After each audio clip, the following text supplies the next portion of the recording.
Death होती है, उसमें 25 लाख रुपए एक मुश्त अनुदान देने का भी निर्णय लिया था। और अभी तक इसमें 12 पुलिसकर्मियों को हमने इस पोस्ट से अनुदान दिया गया। इधर एक और हम लोगों ने जो महत्वपूर्ण निर्णय लिया, उसमें बिहार पुलिस और बैंक ऑफ बड़ौदा के विरुद्ध के बीच हमने MOU किया। उस MOU के तहत हमने विशेष पुलिस सैलरी पैकेज का उनसे निर्धारण कराया और उस विशेष पुलिस सैलरी पैकेज में अब पुलिसकर्मियों की जो सैलरी है वो बैंक ऑफ बड़ौदा के जो खाता है उसमें जा रही है। उसके लिए बहुत सारे पुलिसकर्मियों का खाता खुल गया, लगभग 75 to 80% लोगों ने अपना खाता खुलवा लिया है और उसको लिंक भी कर दिया है। तो अब ट्रेजरी से वो सैलरी जो है वो उनके अकाउंट में जा रही है। और इसी क्रम में उसमें उनको बीमा सेवाएं भी मिल रही हैं। बैंकिंग सेवाएं तो मिल ही रही हैं, जैसे ATM कार्ड, डेबिट कार्ड, बहुत सारे लोन की सुविधाएं हैं, बहुत सारे और भी फ्री सेवाएं हैं, वो तो बैंक ऑफ बड़ौदा दे ही रहा है, बीमा भी दे रहा है। तो उस बीमा के तहत जो साधारण भी मृत्यु होती है या किसी बीमारी में मृत्यु होती है तो उसके लिए 20 लाख रुपए देने का प्रावधान है।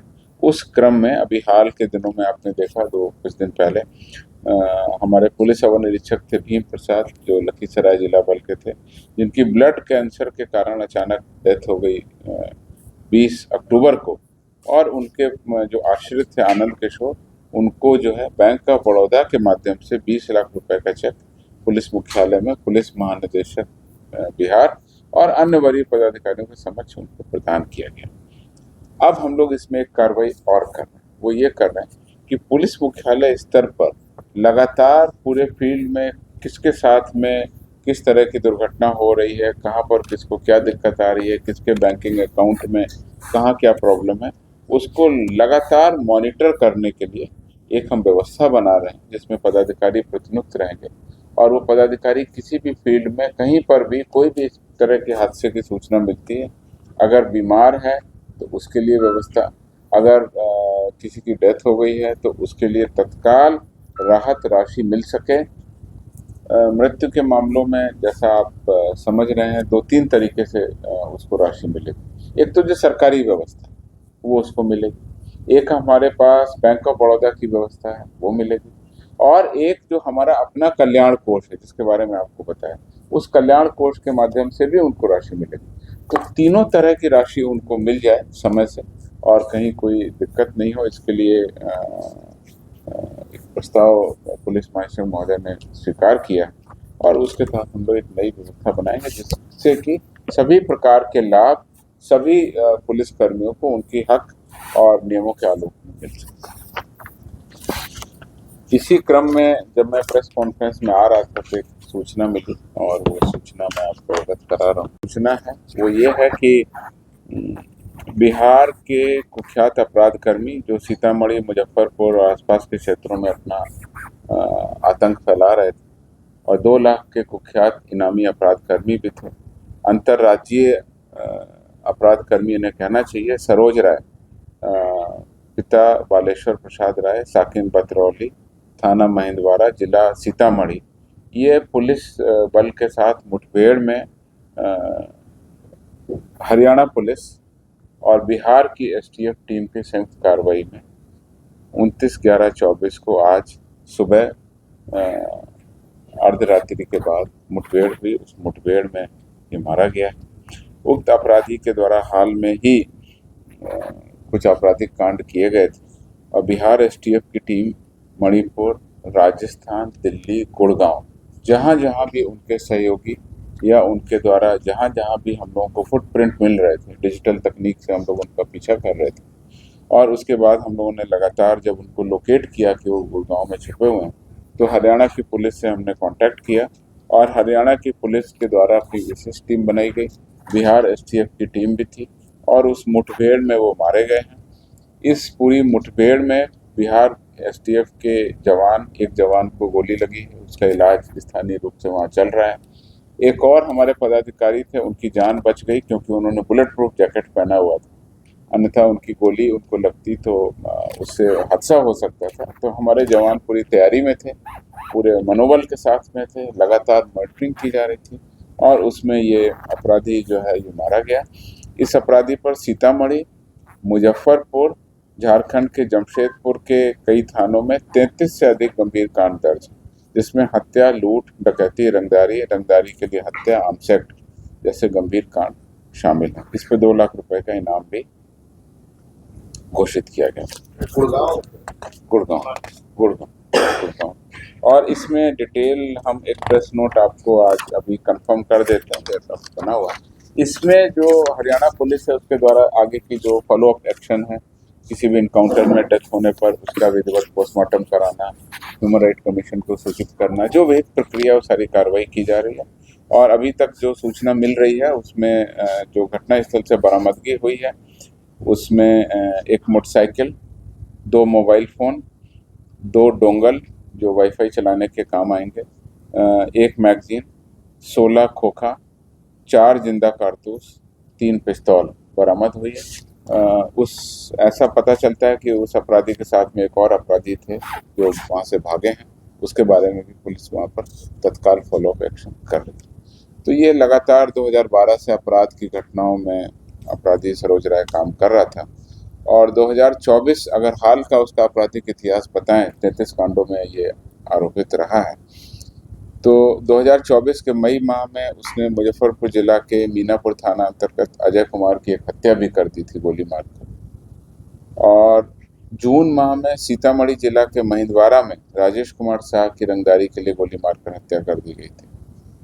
24 के अगस्त माह में सीतामढ़ी जिला के महिंदवाड़ा में पुनपुन पासवान से 10 लाख रुपए, डुमरा थाना अंतर्गत धीरेन्द्र कुमार से 5 लाख रुपए और अक्टूबर में ही रुन्नी सैदपुर थाना अंतर्गत रुन्नी सैदपुर के वर्तमान विधायक पंकज मिश्रा जी के निजी सहायक मनीष कुमार से रंगदारी की मांग की गई थी तथा रंगदारी नहीं देने पर हत्या की धमकी दी गई थी। इस प्रकार से इस अपराधी को हमने अपने टारगेट पे लिया और लगातार एसटीएफ ने जो कार्रवाई की, कई राज्यों में हमने भ्रमण किया और कई राज्यों में इसको हमने फॉलो अप लिया।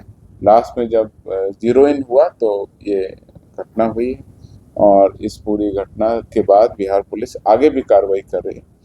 और इस प्रेस कॉन्फ्रेंस के माध्यम से मैं मीडिया को बताना चाहता हूं कि अपराध के विरुद्ध हमारा 0 टॉलरेंस रहा है। कोई भी अपराध कर्मी बिहार राज्य में हो गिरफ्तार किया जाएगा, बिहार राज्य के बाहर हो गिरफ्तार किया जाएगा और अगर वह सशस्त्र रूप से पुलिस बलों पर किसी तरह से गोली चलाने की कोशिश करेगा तो पुलिस के द्वारा भी गोली चलाई जाएगी और उसका जो भी प्रतिफल हो, हम लोग लगातार अपराध कर्मियों के विरुद्ध जवाबी कार्रवाई करने में आगे रहे हैं और आगे भी हम लोग इस तरह की कार्रवाई करेंगे। ये पूरा डिटेल इसका आपराधिक इतिहास मैं देना चाह रहा हूँ और इसी क्रम में आपको बताना चाहता हूँ कि अभी पिछले महीने भी एक इनकाउंटर हुआ था जिसमें कि बिहार एसटीएफ की टीम भी शामिल थी, जो अपराध कर्मी बाबर नाम का था। ये इसका भी प्रेस नोट है मेरे पास में। ये भी कुख्यात वांछित 50,000 रुपये का इनामी अपराध कर्मी था। गैंग लीडर मोहम्मद आदिल उर्फ बाबर, ये भी पुलिस मुठभेड़ में मारा गया था और इसमें इस आदिल उर्फ बाबर के गिरोह के सदस्य अपराध कर्मी मुर्शीद आलम, दिलदार, इकबाल हुसैन, सानुल उर्फ सैनुल, मोहम्मद असलम, साने बाबू को गिरफ्तार किया गया था। ये संयुक्त चेकिंग अभियान के दौरान पुलिस टीम जब कार्रवाई कर रही थी तो उसके द्वारा लगातार उसने जो जवाबी फायरिंग की उसमें जवाबी कार्रवाई में ये मारा गया था। तो इसका भी डिटेल प्रेस नोट है। जो आईपीएस के 13 पदाधिकारियों को नेशनल पुलिस एकेडमी हैदराबाद में जो अनिवार्य प्रशिक्षण होता है MCTP अर्थात mid career training programme phase 3 के संबंध में उनको नामित किया गया। 2 दिसंबर से 27 दिसंबर तक ये कार्यक्रम हैदराबाद में आयोजित किया जाएगा। इसमें बहुत सारे पदाधिकारी हैं। सबसे ऊपर 2012 बैच के रविरंजन कुमार और लास्ट में 2016 बैच के अनंत कुमार राय। 12 और 16 बैच के जो पदाधिकारी हैं उसकी सूची है। कुल 13 पदाधिकारियों को हमने नामित किया। वो लोग ट्रेनिंग में जाएंगे और कल या परसों प्रस्थान करेंगे जिससे कि वो लोग वहाँ ट्रेनिंग प्राप्त कर सकें। तीसरा महत्वपूर्ण विषय है जिसमें आप लोगों को मैं पहले भी बताते रहा हूँ कि हमने अपने पदाधिकारी और कर्मियों के कल्याण के लिए लगातार कार्रवाई की है। पिछले साल हम लोगों ने बहुत महत्वपूर्ण निर्णय लिए थे, जिसमें जो विभिन्न रोगों की इलाज हेतु जो अनुदान राशि दी जाती थी वो राशि हमने दुगनी कर दी थी। जैसे कि cancer, kidney transplant, liver transplant के अनुदान राशि पूर्व में 1 लाख रुपए थी, उसको बढ़ाकर 2 लाख रुपए कर दिया गया था। कंपाउंड फ्रैक्चर इम्प्लांट को भी हमने ऐड किया और उसमें 50,000 रुपये। नी रिप्लेसमेंट, हिप रिप्लेसमेंट की चिकित्सा के लिए 1 लाख रुपए का नया प्रावधान किया गया।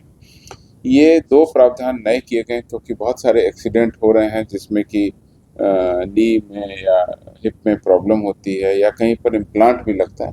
तो ये जो चिकित्सा का अनुदान है ये पुलिस कर्मियों और पुलिस पदाधिकारियों सभी के लिए हमारे जो कल्याण कोष हैं उनके माध्यम से दिया जाता है और लगातार हम लोग इस पर कार्रवाई कर रहे हैं। पिछली बार हमने इसकी राशि डबल कर दी।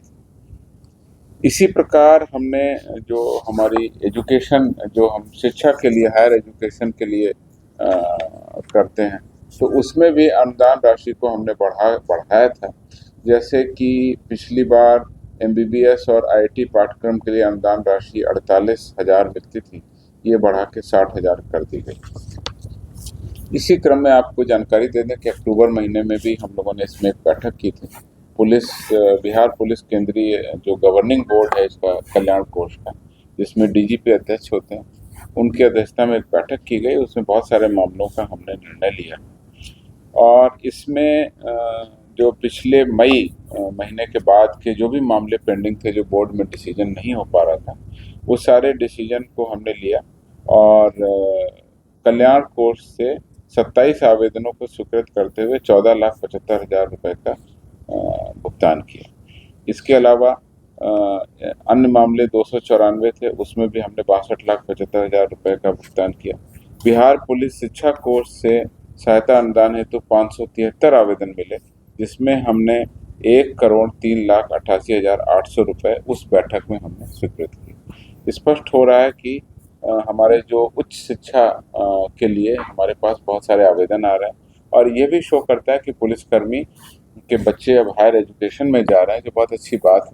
और किसी भी प्रकार से कोई व्यवधान ना हो उनकी उच्च शिक्षा के लिए, इसके लिए ये हमारा जो कोष है ये बहुत लाभकारी हो रहा है। 1,03,88,800 रुपये का अनुदान हमने उनके लिए स्वीकृत किया। उसके अलावा जो मृत्यु हो जाती है और उसके बाद जो परिवार है उसकी देखभाल के लिए उनके आश्रित को 20 वर्ष तक हम लोग अनुदान देते हैं, उसमें भी 6,06,000 रुपये, कुल 52 आवेदनों को हमने दिया।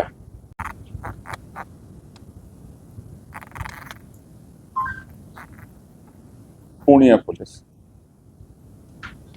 पुलिस का है और इसमें पूरा डिटेल आपको बता रहे हैं। पूर्णिया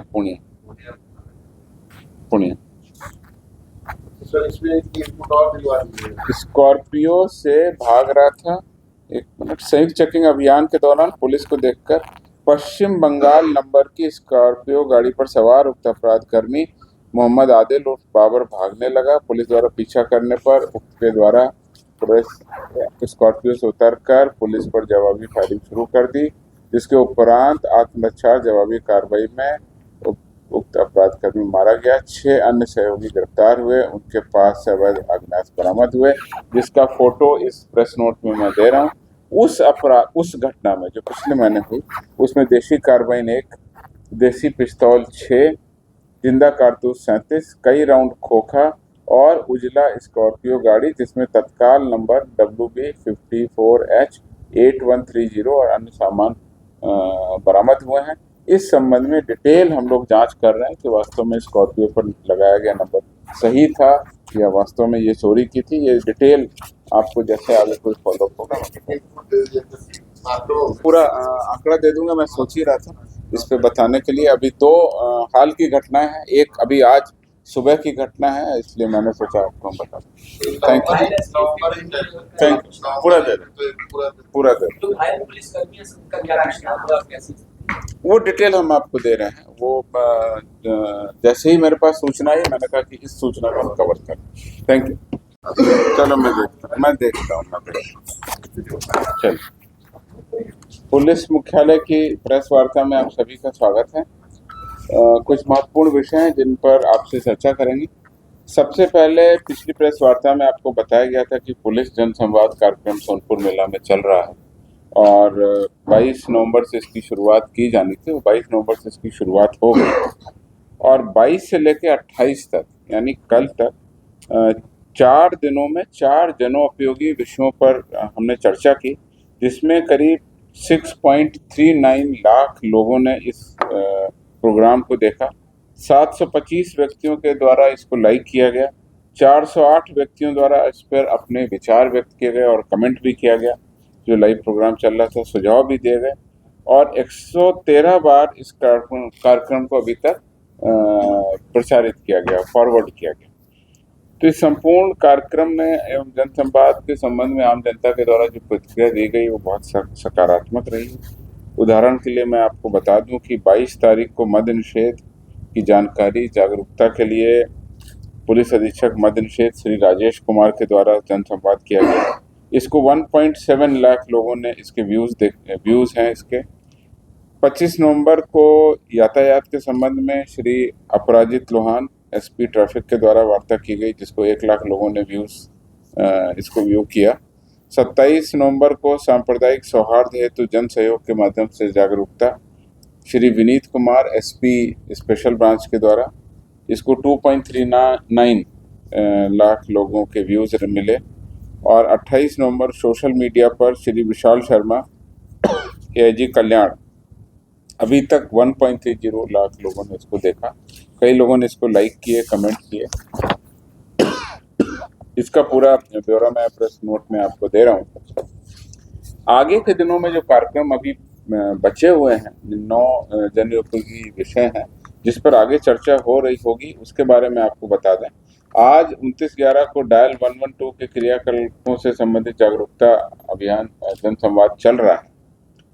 2 दिसंबर को हर्ष फायरिंग और भूमि विवाद के संबंध में, 4 दिसंबर को रेलवे सुरक्षा से संबंधित, 5 दिसंबर को साइबर अपराध से संबंधित, 6 दिसंबर को व्हाट्सएप ग्रुप के माध्यम से कम्युनिटी पुलिसिंग के संबंध में, 9 दिसंबर को नए आपराधिक कानूनों के संबंध में जागरूकता, 10 दिसंबर को महिलाओं एवं बच्चों से संबंधित अपराध कानून एवं बचाव इससे संबंधित, 11 दिसंबर को यातायात के संबंध में जागरूकता और 12 दिसंबर को सांप्रदायिक सौहार्द हेतु जन सहयोग।